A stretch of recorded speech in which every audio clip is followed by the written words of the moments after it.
विश्वशांति महायज्ञ ପାଇଁ कलश यात्रा अनुष्ठित।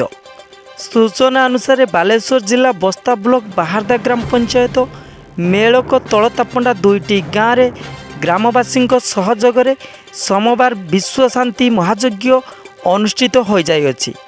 300 महिला जलका नदी पानी धरी यज्ञ मंडप में पहुंची थे। दुईटी कीर्तन दल 28टी मृदंग घंट घंटा हरिनाम संकीर्तन रे परिवेश भक्ति भावना भक्त माने विमोहित होइथिले। अपराह्न 3टारे भजन समारोह रे कंठशिल्पी दीप्ति राग देंक भजन परिवेषण रे विमोहित होइथिले। दर्शक 4000 ऊर्ध्व भक्त प्रसाद सेवन करथिले।